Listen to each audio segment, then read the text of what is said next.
Welcome to your student's English 9 classroom. I'm their teacher, Anthony Swaringen.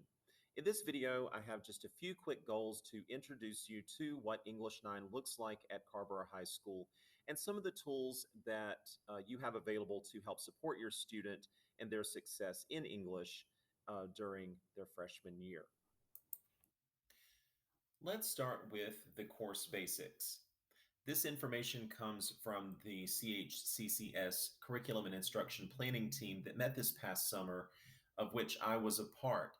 And really, what we wanted to get at is that regardless of your student's trajectory through English in high school, we wanted to provide in English 9 a solid foundation to consider the audience purpose and context of all types of communication, whether that's narrative, expository, argumentative, synthesis, written, or spoken, that we are providing high quality, increasingly challenging texts in a variety of genres that are going to help set them up to have successful experiences. Again, whether they pursue the standard level course or all the way into the AP courses their junior and senior year.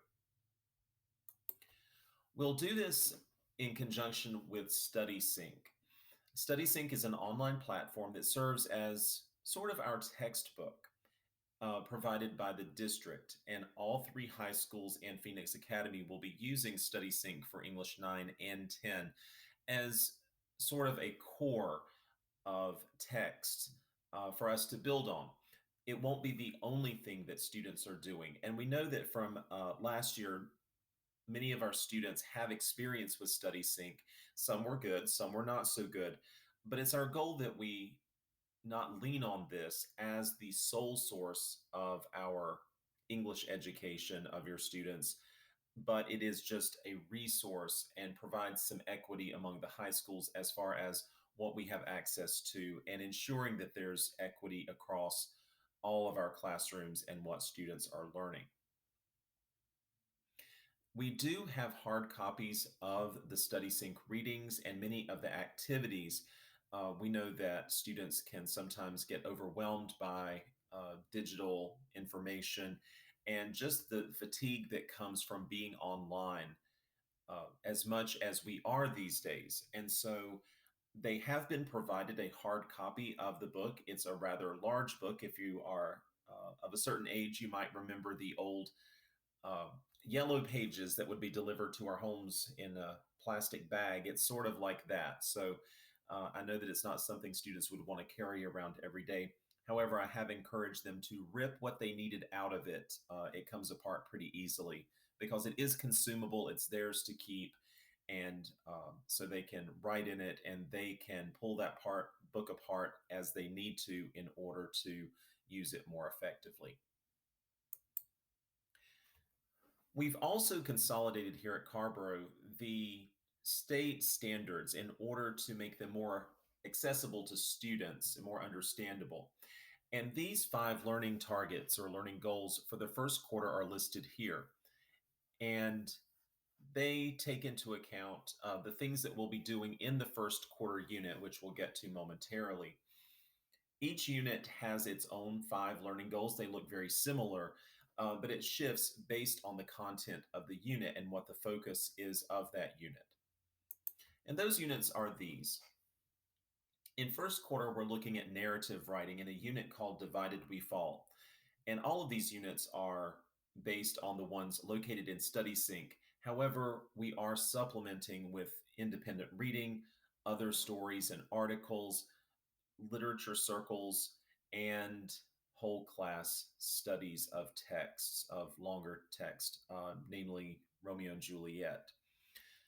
So back to quarter 1, narrative, Divided We Fall. Why do we feel the need to belong?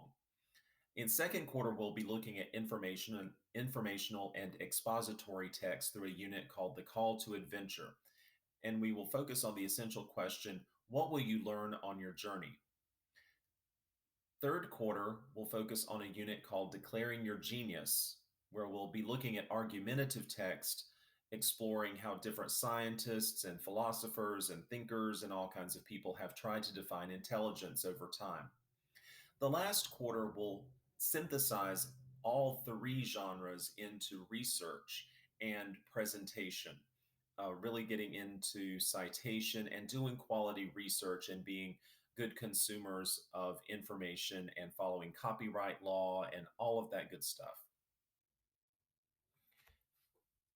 All of the assignments that your students work on can be found in Canvas, whether they are located strictly in Canvas or whether they are assigned in StudySync. StudySync does work with Canvas now a little bit. We can at least link them over through a single sign-on system to StudySync to find those assignments. Regardless, every day, if you scroll down on the Canvas page where you're watching this video, very likely, you'll see agendas for each day of the week. They go in reverse order all the way back to the beginning of the school year.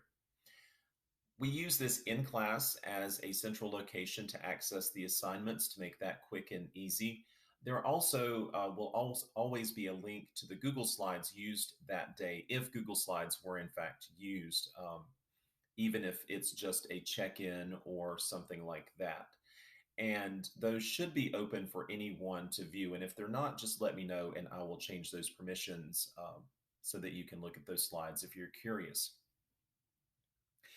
This is also a great place to look when students are absent, if they're out for a doctor's appointment or they're sick or they have traveled with an athletic team.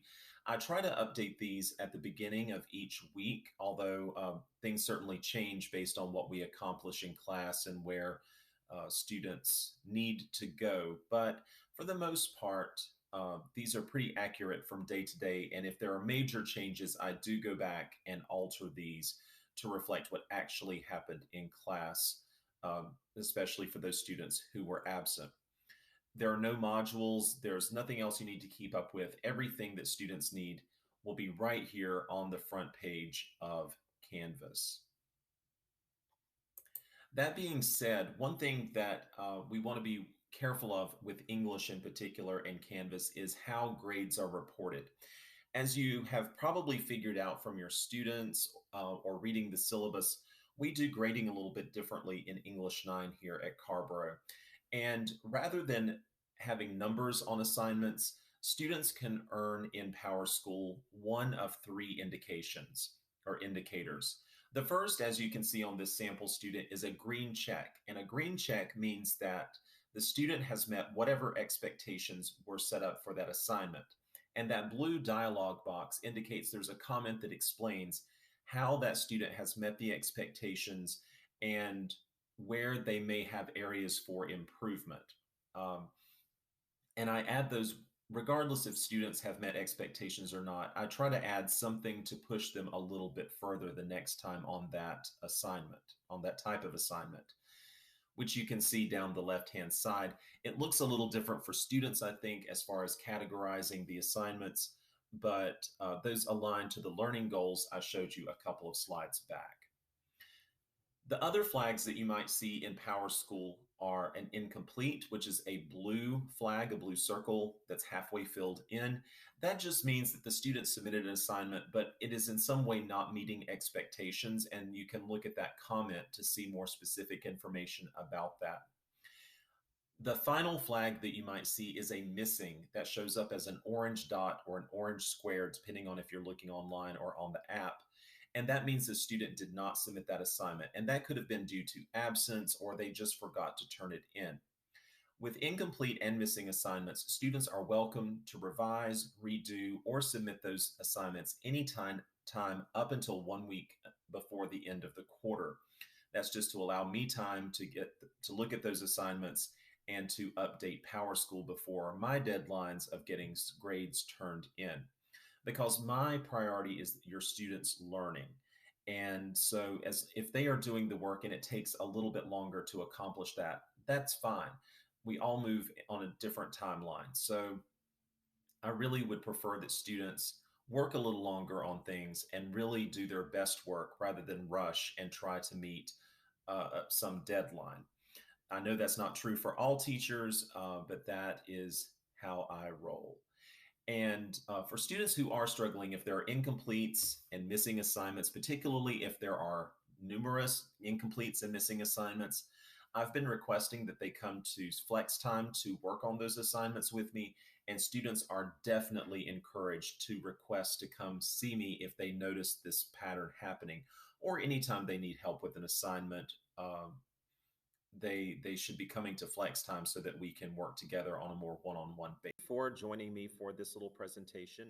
If you have any questions or concerns or anything else you'd like to get in touch with me about, please feel free to email me at the email address below. You can also locate that email address via the school directory on the school website or on your student's Canvas page.